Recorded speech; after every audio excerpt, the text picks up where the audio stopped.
what to do.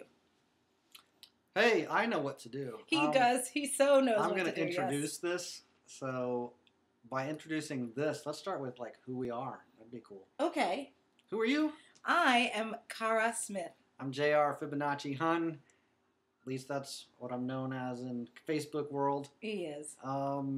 And blog world and so on, online world. Yes, he is. What? Talk louder. Oh, okay. You should have said that louder because I couldn't hear you. All right. So this is called, as of now, An Almost Certain Future. And what's it about? Why are you asking me? You wrote this yourself, and I'm following I'm your giving lead. you something to talk about. I'm going to have lots to say. All right. Yes, Okay. I am. Well, this is kind of like a summary that I threw together this morning for Dave Logan. He's the co-author of The 3 Laws of Performance, and he asked that I make a blog with, some points of reference, I guess, for people to comment on and learn from and explore. So this is it. An Almost Certain Future is not specifically about the United States in an exclusive way, but we being here in the United States, it has a lot to do with a U.S. biased perspective on the future. Yes. All right.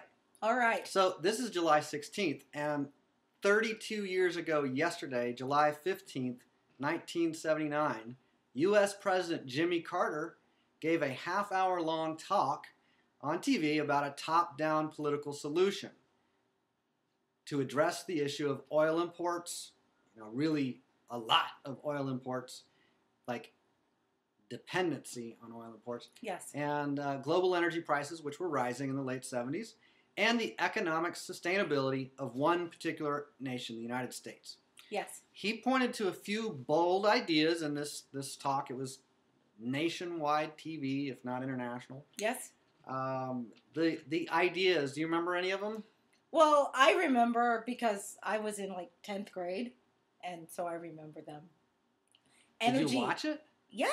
You actually watched it? We had to watch it. It was part of our homework.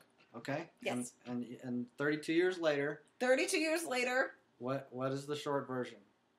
The short version is we're now coming up against the scenario that he pointed and painted for us in 1979 that American people overall just didn't listen to. Okay. Yeah.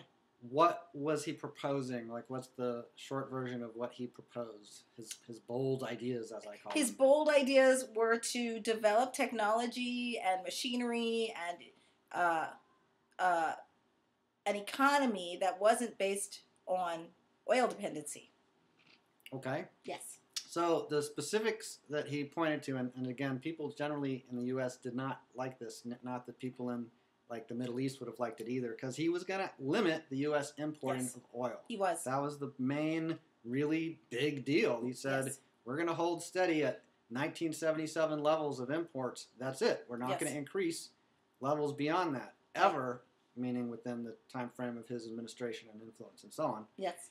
So limit the U.S. importing of oil, and rather than spend so much on oil, instead invest in developing technology that promotes fuel efficiency and finally just conserve fuel, as in simply use less energy. Yes. So if you have like a lot of lights on in your house, you have to get more like economical lights, like you've heard of the fluorescents, or just not use them as much, like have windows and open them so that the light comes in and stuff, or go outside. I don't know, live in Arizona so it's sunny and not so cloudy, like in New York City.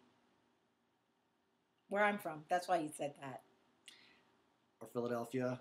Also where I'm from, which is also why he said that. So the people of the U.S., they the ones like that listened, like 10th graders and so on. Yes. I'm saying generally speaking, they ignored his proposals at best, and then elected someone else rather than re-elect him. Yes. And if they or we had done as President Carter suggested and stabilized or limited our energy consumption at 1977 levels, and limited our oil imports, the U.S. would have not had the boom it did into the 1990s. Oh, I see. That boom was fueled by imported oil. So we had all this oil that we got from other parts of the world, and that allowed the U.S. economy to boom. But if we had not done that, if we had kept our borrowing and our spending to a lower level, Yes. And even stabilized our energy consumption, Yes. the U.S. economy would have followed a path closer to that of Japan. Now, do you know yet what I'm referring to when Yes. I say Japan? Go Yes, ahead. I do. But do I have to elaborate? No, you can. If you can, then you can. I don't want to do that on my own. So Japan had a peak in its stock market pricing in 1989, and then fell into a credit deflation for the last 21 years since then, which continues, and I expect it to get much worse in the next few years. Yes. By worse, I mean more restrictive, more conservative as it relates to lending and borrowing. That's Yes. really what a credit deflation means, but it's kind of a big deal because it means that real estate prices, stock market prices drop or collapse. They're down, say, 75-80% in Japan from 1989 levels. I'm talking about stock prices in particular. I know real estate's down. I don't know if it's down that much. I don't think it's down that much. But that's deflation when the yen, or the currency, in this case the Japanese yen, increases dramatically in purchasing power because people realize what? Dun, dun, dun. What is it that makes purchasing power of a currency rise so much during a credit deflation? I don't know. Okay. It's when they realize that credit, like mortgages and insurance policy promises and court judgments on people that don't have any money, they're not worth as much as actual cash. They're worth up to the face value of the account receivable, or credit, or the debt. Okay. So they're worth up to that amount of cash, generally speaking. Okay. They're not worth that amount of cash. They're worth up to that amount of cash, and people start to go, oh, wait a minute, we've underestimated the value of actual cash and overestimated the value of things like mortgages and insurance contracts and court judgments and so forth. Yes. I understand. Okay. Yes. So that's what happened in the last 21 years in Japan. It's been happening for maybe 3-4 years in the U.S. and a little bit longer than that, say since about 8 or 9 years in Europe. Okay. Okay. All right. So instead of taking a moderate or conservative path, the American people, as of 1980 or so, went on something of a binge in the 80s and 90s, a spending binge. I remember that. Oh yeah? Yes. From 1980 to at least 2000, the American people spent much of their wealth, including on buying stocks and buying real estate, and that led to huge gains in stocks and real estate prices. Yes. Across the 80s and 90s. I agree. Most of the wealth spent by the American people in recent decades was accumulated how? On When?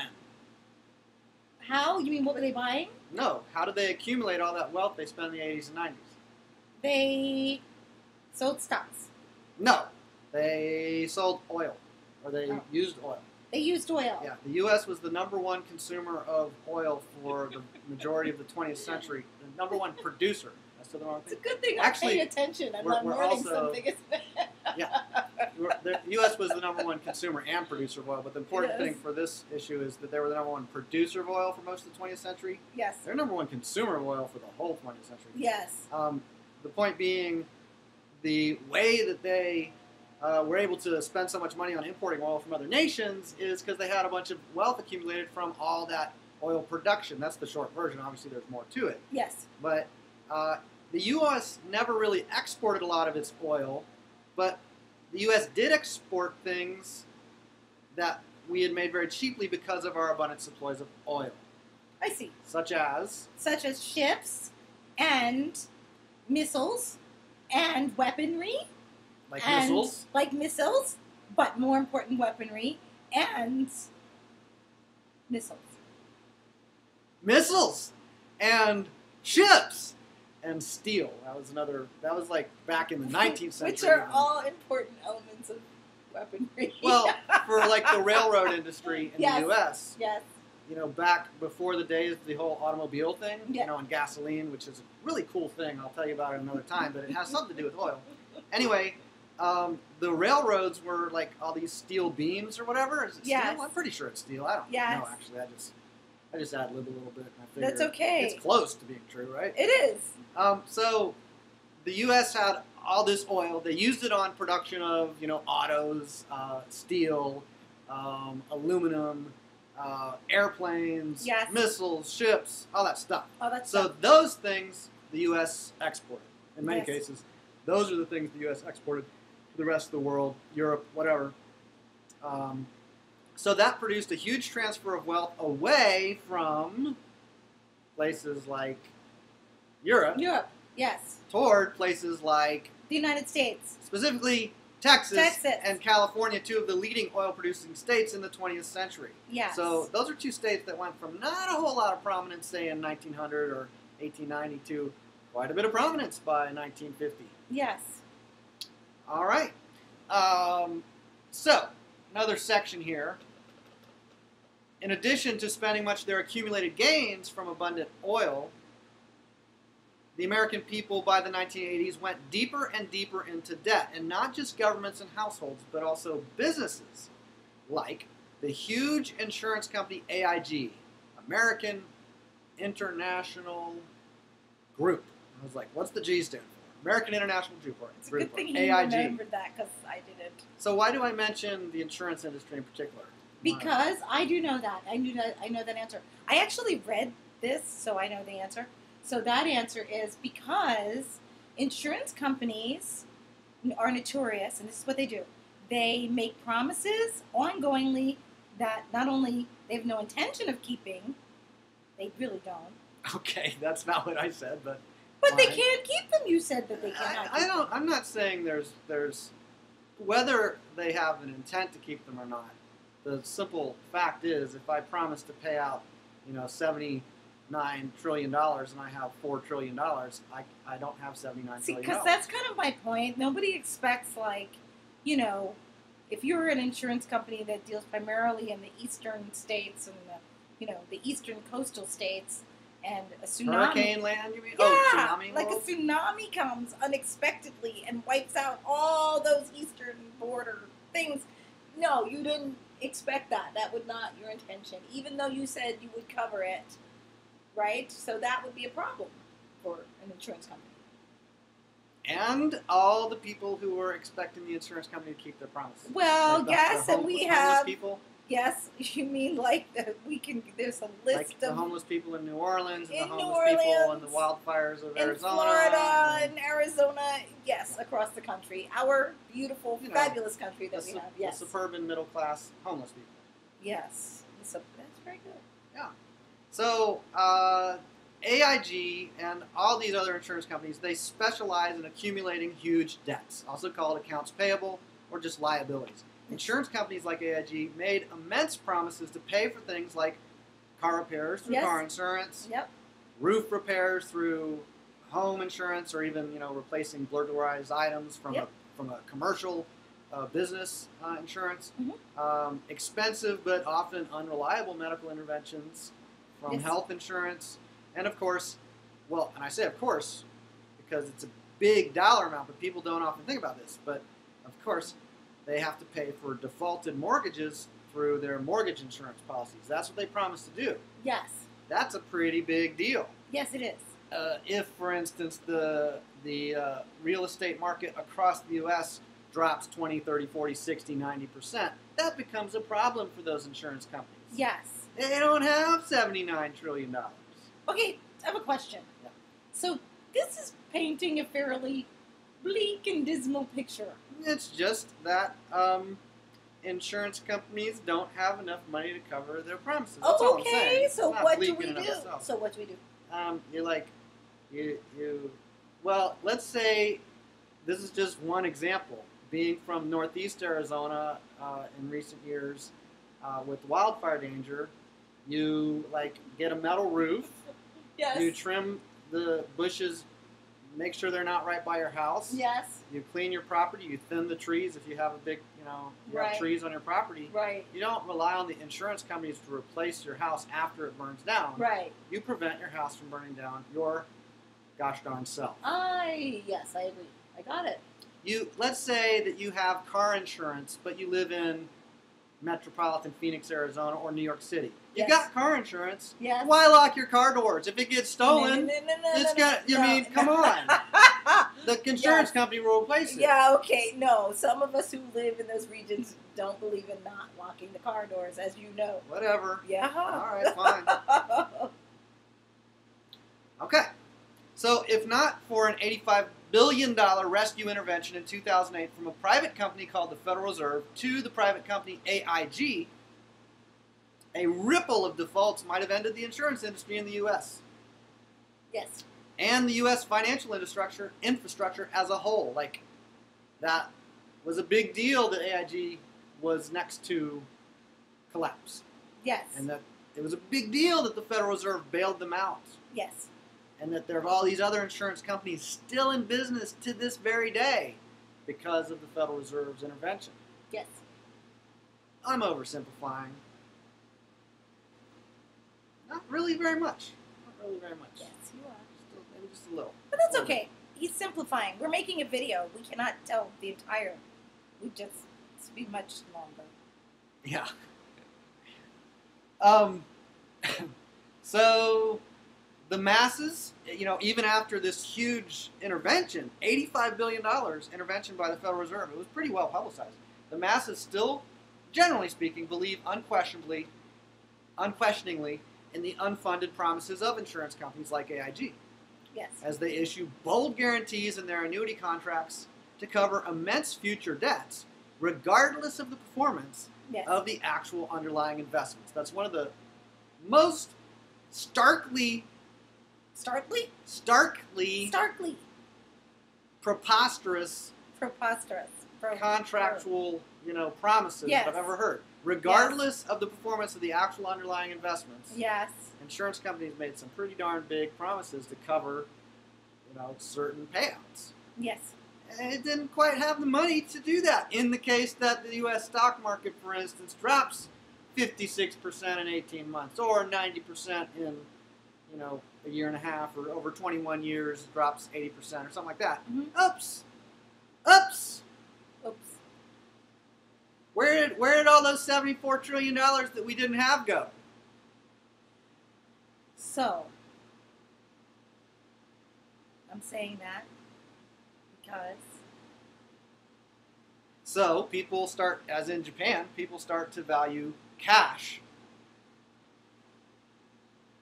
much more than they had been, and value their credit scores, their credit lines, and then all these credit promises. If they have court judgments, or if they have insurance policy, obligations due to them, yes. or if they have mortgages or leases or rents or whatever, they start to think, okay, these are things that I might get paid on up to the face value in cash, and I might not. Right. And that's a really different way of thinking than most of how people had, the vast majority of people were not really thinking of their accounts receivable or their credits as much less, potentially much less valuable than actual cash. Okay. Like 5 cents on the dollar, 25 cents on the dollar, 95 cents on the dollar, or even 100 cents on the dollar. Like, that's the range, generally speaking, could be any of that range when you have an account receivable. Yes. The actual payment could be nothing, could be everything, or could be somewhere in between. So, now an interesting little section. I mention all of this simply to bring attention to what I would call an addiction to gambling. And I've done plenty of gambling myself, by which I mean mostly option trading. I don't know what option contracts are. Definitely gambling, folks. Definitely. It's just, it's gambling. Or futures contracts traded at high leverage where I made 400% in 1 month gains, or 300% in 1 week in 2002. But those kind of gains go along with relatively high risk in many cases. So I've done really great at Yes. times and not so great at times. And so I'm calling that, gambling. Gambling. And I've done it with the frequency that we could call addictive or addiction or something along those lines, right? All right. So I'm saying all this with empathy for the desperate denial of any addicts out there, especially those of you that might not think of yourselves as addicts to borrowing and credit. But if you're doing a whole lot of borrowing, say for real estate, like you say, hey, I'll promise to pay you $300,000 in the next 30 years. I don't have $300,000, but I do have $3,000. I'll put $3,000 down, and I'll promise to pay you $300,000 over the next few decades. Well, yeah, that could turn out not so well if you did that in, say, 2005 and lived in, say, Phoenix or Nevada, or did that in 1989 and lived in Tokyo. Yes. Or did that in 2003 and did that, and lived in Ireland, or the property was in Ireland or Italy or Greece or some of those other places. Yes. So real estate borrowing is probably the most risky thing, because if I promise to pay $300,000 in mortgage and I don't have that much value in the collateral in the actual real estate anymore, they can legally go after things like my earnings. My income, say I have a car, say I have,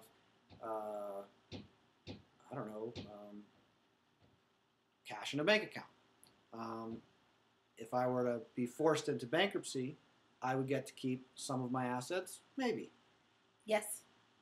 So that's what we're dealing with, especially with borrowing and making promises to pay far in excess of the actual capacity to repay at the moment of the legal contract, legal obligation being entered into. Well, that's what I said.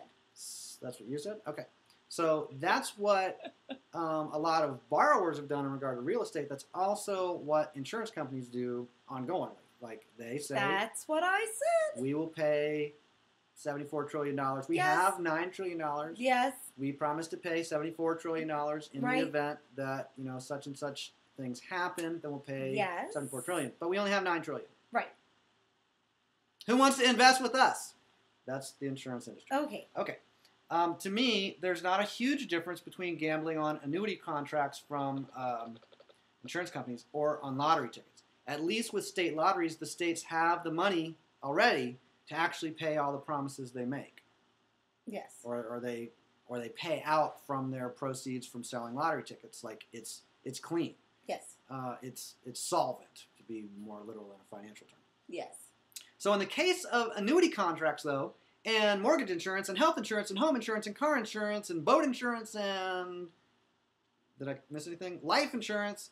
The insurance companies rely on a steady flow of new premiums and a limited, not very high. They rely on not very much outflow of incoming new claims. Yes. In other words, it is a classic Ponzi scheme for people who are familiar with the term Ponzi. Yes. So the insurance companies do not actually have the money to pay many of the huge contracts, huge promises that they make contractually. If even just 10% of all policyholders all filed large claims in a single month, what would happen? I don't know. Not much, because, not much would happen. Okay. Consider that not many people would get paid, see? I understand. That would be the not much. Yes. So that would be a problem or a default or bankruptcy, as in the case of AIG in 2008. Yes. Which is why it took $85 billion to bail them out. That's a lot of billions. It is a lot of billions. That's actually a lot of millions, too. It is. That's 8,500 millions. It is. Yes. That's 8.5 million thousands. 8.5 million thousands. It's a lot of money. 85 billion. You think? JR, that's a lot of money. $85 billion. Fine, she says it's a lot of money. So the racket of the insurance industry would be criminal as fraud, except that insurance is not something as safe as a state lottery when the state actually has the money to pay for all their promises, and people are supposed to know that. So insurance policy contracts are unfunded, and people are supposed to know that, and the ones investing in these unfunded promises of an insurance company are presumed to know that those promises are not actually funded. Right. And if you thought that sentence was a little bit redundant, good, you got the point. It's just an insurance policy after all. After all. It's an unfunded guarantee. It's an unfunded, Yes. legal obligation. Yes. And if a lot of claims come in a short period of time, uh-oh. So if people choose to risk their finances on the unfunded promises of insurance companies or unfunded promises of the bonds of governments like Minnesota or Greece, that's their voluntary choice. People can purchase insurance contracts. They can, and they're forced to in the case of auto insurance and various things if one wants to drive. Yes. And then they can voluntarily buy the bonds of governments, which means lend money to governments. So that's all voluntary. That's their voluntary choice. But in that case, investors get the results that correspond to those voluntary choices. Mm-hmm. They either Greece defaults, or they pay it all back as promised, or they pay 90 cents on the dollar, or whatever. Yes. The insurance companies either pay what they promise, they pay none of what they promise. Maybe there's no claim. Maybe you never have a hailstorm damage the roof of your house or whatever, and you never file a claim.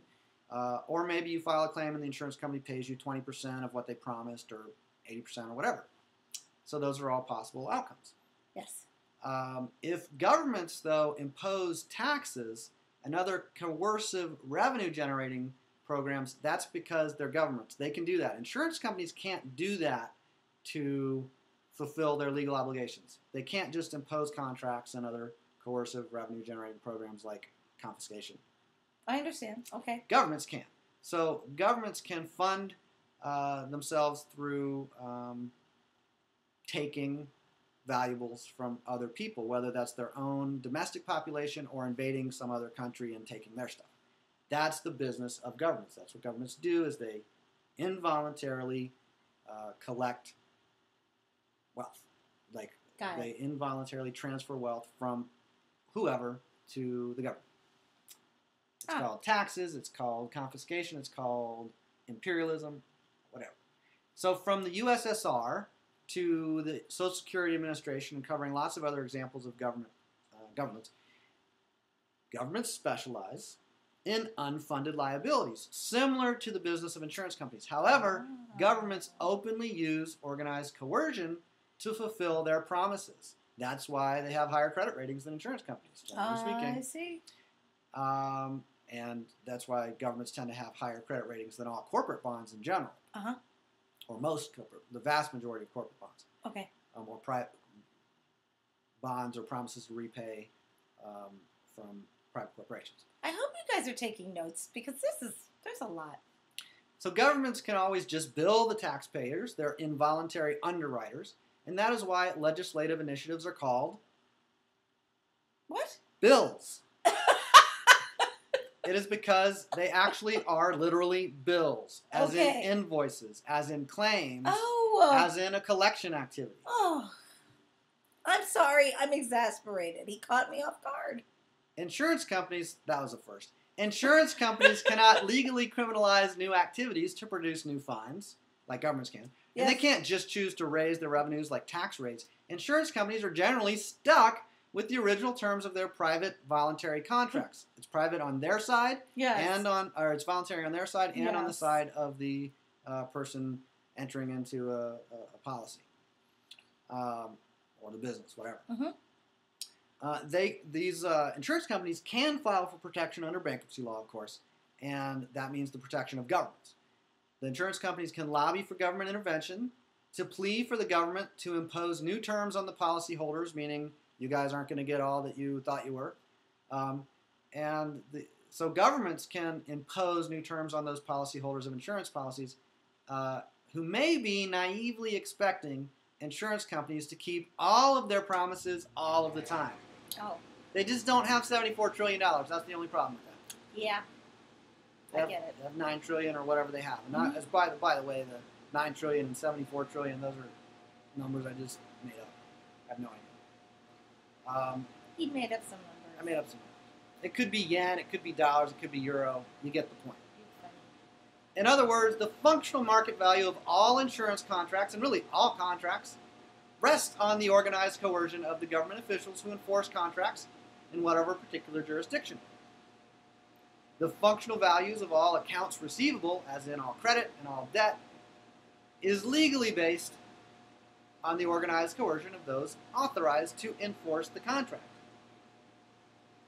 such as to perform evictions, garnishments, levies, seizures, and all other legal forms of involuntary transfer of ownership, including taxation, confiscation, and even just good old conquest. Do you know why I'm laughing? I don't, so go ahead. Fill us in. Because you sound like one of those people that, like, live the separatists, you know, the government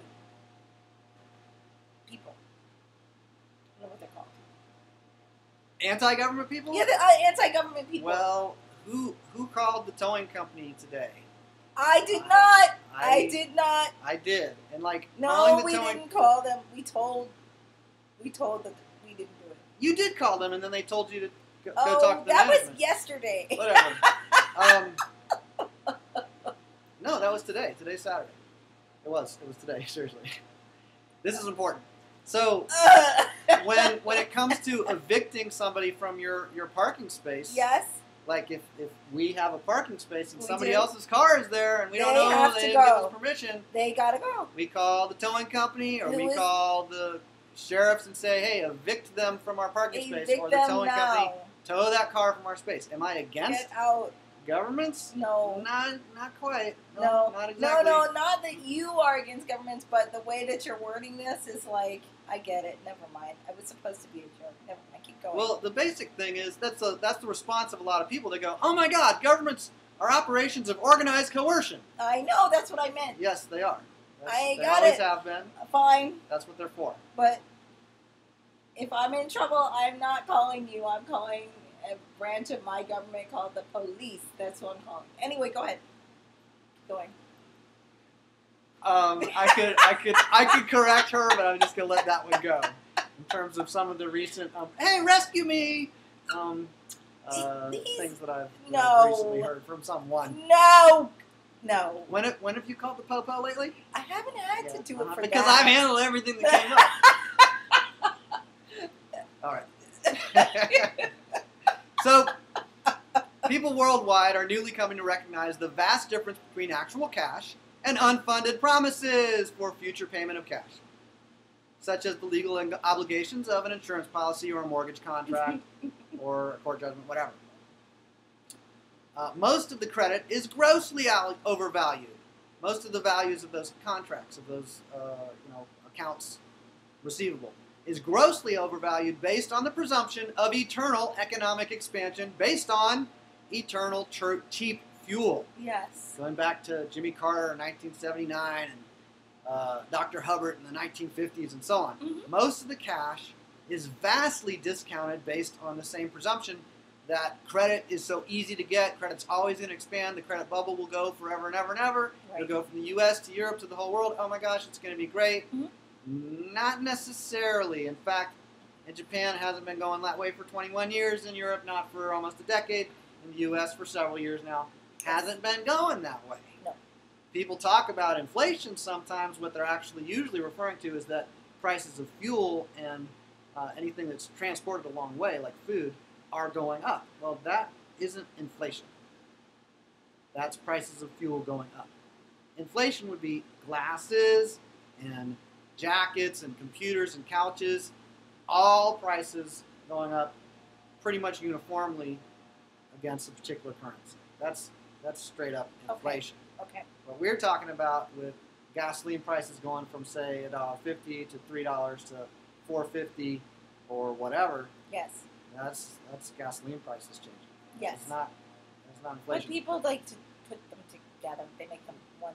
One of the mistakes people make, going back to Jimmy Carter again, is they think that this is a repeat of the 70s. What's the big difference between what happened in the U.S. in the 70s and what's happening now? We're running out of oil. Who is we? The United States is no longer producing its own oil at the level that we used to. So we are more dependent on imports than we were before. Yeah, we're doing a little less production of oil. I mean, when I say a little bit less, like millions of barrels a day less, but millions. But we're importing a lot more. A lot more than we did in the 70s. Yes. Or in the 60s. Yes. That's my point. And, well, The big difference is the world is running out of oil now, The world. or cheap crude oil. So let me ask this. Okay, Before in the 70s, it was the U.S. Right. running out of oil, and we could just go to the Middle East and say, Right. hey, give us some oil. We'll trade you like missiles, or we'll use them on you if you don't give it to us. And so we got more oil. And we had the boom in the 80s and 90s. Yes. Okay, go ahead. Well, it just is kind of going full circle. That's all. It's just not. So what do we do? Who do you mean by we? We, the people of the United States. Well, one of the things America. that I would assert is relevant at some point is that people start saying, "What do I do?" And what do Yes. we, as 2 people or 5 people or Yes. 25 people or whatever, what do we do? Yes. Rather than what should the Congress of the state of Arizona do? No. Or what should the NATO people do? Or what should the OPEC people do? Or what should the UN people do? Or the US people? Or the EU people? Or the county government people do? What about Right. what should we do? That would be like a starting point, is what, just to ask. Okay. What could we do in terms of our budget, our time, our focus, our language? Oh, you mean I should ask publicly what I've been bugging you and asking you almost every day? I like this. This is good. So what should we do? Well, what should we do? Well, one good thing to do is to know what your current obligations, outgoing obligations, like your bills coming due, Yes. what they are, just to know what they are. That's a really That's useful thing it's sometimes. actually very much a relief when you know that. Yes. That would be one thing. That's one thing. There would also be things like selling real estate, if you have real estate. Yes. Selling overpriced investments like gold Yes. or stocks in Now the US, is the time to do this. Yes. or real estate, Yes. and And real estate. also Real estate. commercial real estate, Yes. if you have any commercial real estate. Yes. Maybe reconsider your annuity contracts if you believe that the insurance companies are going to be paying those in 15 years or 5 years. Yes. Let's see. And invest in things that are gaining in value during a deflation. And I'm not going to say more about that. But people who want to know about that can either find out on their own, or if they don't already know, or contact me and I can just do it for you. Actually, I think contacting him would be a much better idea. You know, doing this on your own might be like breaking your ankle and taping it up or something In the dark, in the dark. while you're in intense pain. Mm-hmm. Yeah, sometimes it would be nice to have someone else help you with, like, it's like when you're trying to cut the back of your hair and you can't see it very well, and then you like have someone help you with that. That can be really a lot better to have somebody else help you cut your hair. This is good. Oh, really? I really, Oh, really? really. So the business of governments, back to like the thing we were talking about before. Yes. Is that cool? The business of governments is to resolve the accounts of all legal obligations in their jurisdiction. That's what courts do. More specifically. Governments can take action to enact new laws to bail out the insurance companies, such as the immense transfer of wealth from taxpayers to financial institutions called TARP. They can take actions to bail out, whatever privileged group that they bail out, whether that's insurance companies and the people who are shareholders of insurance companies, or whoever. People who have mortgages that are upside down. The government, Yes. That's all those people got helped. And who did they get helped at the expense of? Well, all the other taxpayers. Mm-hmm.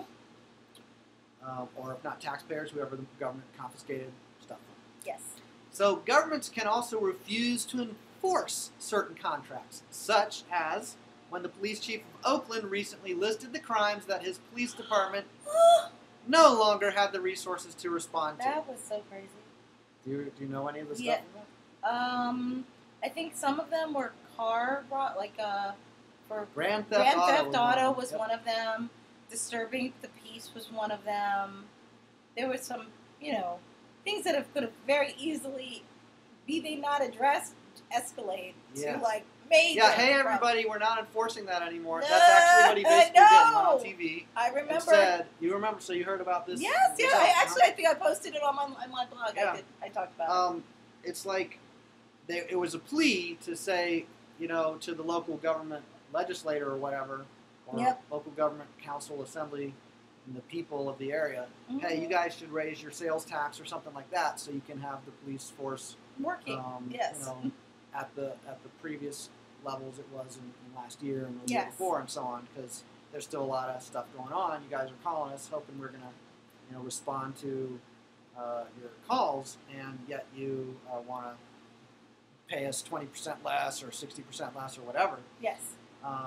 And the real deal would be, instead of firing police officers, lowering their wages, keeping them and saying, hey, if you guys don't want to work for that pay, then go work in Los Angeles in law enforcement, or go work in Alaska, or go wherever it's going to pay.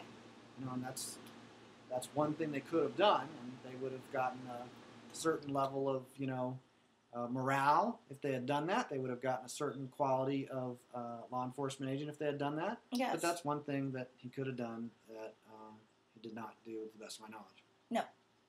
So governments can enforce contracts selectively. They can intervene to say, oh, these people don't have to pay back their mortgages because of whatever, or these people, we're going to take stuff from them and give it to these other folks. That's just the kind of things that governments can do, because they're governments. Yes. So people worldwide are newly coming to recognize the immense functional importance of the organized coercion of governments. That's part of what's going on in the last couple decades, last couple years. People don't necessarily speak of it like this, but that is what people are coming to recognize. Yes. People may presume that there's such a thing, for instance, as inherent property rights. I don't know why they would presume that, because we know that the wind blows right across property lines, the rain falls right across property lines, the darn squirrels come right over and steal my bird seed, and the rats, they come over and they eat the food that I porch for the squirrels. Okay, I'm making this up. Okay, I'm going a little silly on you. Okay, I'm going a little silly. So people may presume there's such a thing, for instance, as property rights, like, that there's actually, I can just say, oh, I have the right to that pillow and not you, and that I don't have to do anything, and like that pillow is now mine and not yours. It's like when you're talking to a 2-year-old and you say, don't pick up that pillow. Then like 22 seconds later, hey, put that pillow down, don't pick it up again. Then 29 seconds later, hey, don't pick up that pillow, put it down. There's no inherent property rights to the pillow. Like a 2-year-old or a rat or a bird or the rainfall or the earthquake, they just don't. Those darn earthquakes and wildfires and rats and 2-year-olds and other people sometimes just do not obey the property rights. I'm just listening to the property They don't do that. rights. What's up with that? Don't they know? No. Without a county sheriff department to hold the boundary of a real estate title, the ink on the paper has no more influence over the activity of humans than a law written to prevent raindrops or wind from crossing a property line. Okay. Organized coercion of governments is the key factor there. Property lines and property rights are concepts, as in agreements in language, and that's all they are. Those agreements rest on the authority or full faith and credit of the governments of organized coercion. That's what governments do. If you don't appreciate it, you might, when they come to arrest you or evict you or whatever. Yes. And that you also might appreciate them when they evict tenants from, your rental property, or when they enforce the towing laws or whatever, towing rights to tow some car out of your parking space or whatever it may be. So what is emerging is that many prominent civilized nations are entering a sudden transition away from globalization, expansion, and cheap fuel toward localization, contraction, and less fuel, using less fuel. In other words, President Carter's proposal may have been rejected in terms of his political proposal, but it's happening anyway. The decrease in importing of oil is going to be coming to the U.S. really soon, if it hasn't already. I haven't been looking at the numbers of imports of. Pay no attention to the cat behind the curtain. I haven't been paying attention to the number of but you'll see her. Billions there she of is again. barrels of oil that the U.S. has been importing. I haven't been paying attention to that. So, rather than a smooth voluntary transition like President Carter was proposing, generally speaking, the U.S. simply cannot afford to increase oil imports much more. They're going to have to scale back, they being weak. Yes. Mostly because, why? Because we don't have the surplus anymore. We don't have the surplus cash. That's part of it. Yes. But there's another factor. Again, a difference between the 70s and what's going on now. What's another factor that's a pretty big deal that prevents the U.S. from increasing oil imports forever?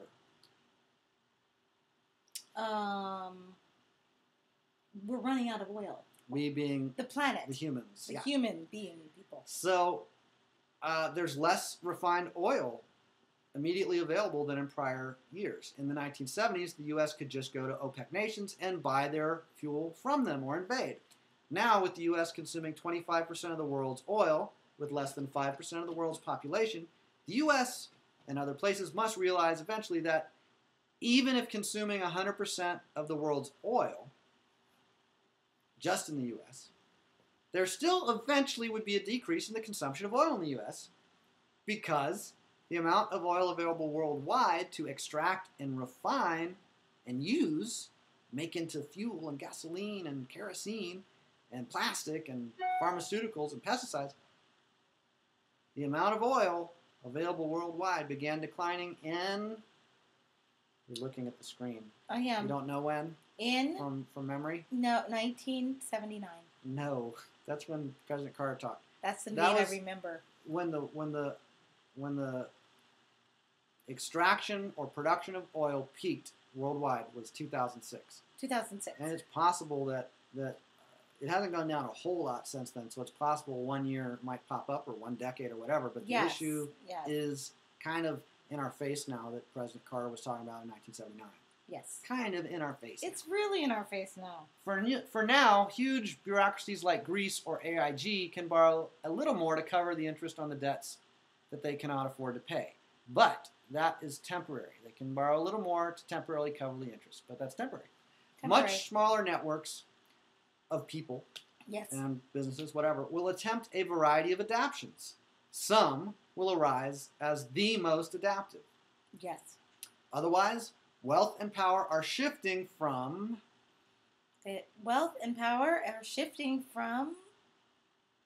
I'm not sure what you're looking for. The previously dominant regions of the world, such as Europe and North America and Japan, toward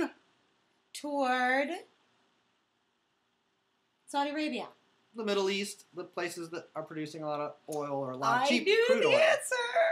In the absence of a major technological shift very soon, the EU may follow the fate of the USSR and dissolve soon.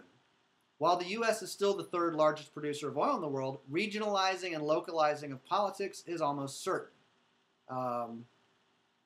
rather than dissolving, because we still have a whole lot of oil that we're producing within the U.S., especially in Alaska. Yes. According to my deductions, the U.S. is much more stable than the EU. Yes. I agree. I like this. Oil-producing states like Alaska are in a solid position to continue expanding in affluence and influence and, getting more money and more people and all that, just as Texas did a century ago. Alaska's now the state in the U.S. that's growing the fastest. They have a big surplus, while so many other states are having budget crises. Oil-dependent states like Arizona, Nevada, Minnesota, New York, and pretty much all of them may soon be facing a crisis much worse than that of Greece. Except of a question. Or Italy so far. Yeah, but Greece and Italy are countries, Arizona, Nevada, Minnesota, and New York are states that are part of a more solid union of states in one country. Mm-hmm. Doesn't that matter? In what way does that matter? In what way does that matter? Well, for one thing, you have a cat on your shoulder. And the other reason is because they're part of a union, whereas Greece and Italy are part of an EU. Oh. Never mind. Remember, like in 1776, when you had those 13 independent yes. Jurisdictions, and they grouped together, and there was this 14th thing called the District of Columbia. Yeah. And the United States as its own federal something. Mm-hmm. That's kind of like the EU over all those independent states of Europe. Oh. There's no particular, functional boundary. Oh. Okay, thank you. And it's also not just Texas, right? It's not just that Texas grew. It's that Beaumont and Houston and Dallas and certain specific parts of Texas had the oil. Right. Or had the ports, in the case of Houston, had the ports where the oil went out to the rest of the U.S. or whatever. So all of this being said, the bottom line is that people can either continue to do what they've been doing, hoping that eventually something different miraculous is going to happen, or... From the big institutions like the Fed and the UN and AIG and yes. Washington Mutual and all yes. that, Enron. Yes. Or they can pray and... That's one thing, yeah. They can relax a little yeah. bit. That actually relaxing. might be a good thing to do occasionally. Yeah, but relaxing, but that's not what I mean. I mean, just praying and hoping that eventually something is going to happen. Is probably just praying? Yeah, that's not just praying. You might want to pray for what else to do after you're done praying. So when they're done praying, they could talk to you. Oh, yeah. See, that's kind of what my point was. That's where you're going. Yes. All right. That's possible. Yeah. So okay. I think that's where we can wrap this up right now. Well, that's actually the end. That's it. Yeah. Until next time. Bye. Bye.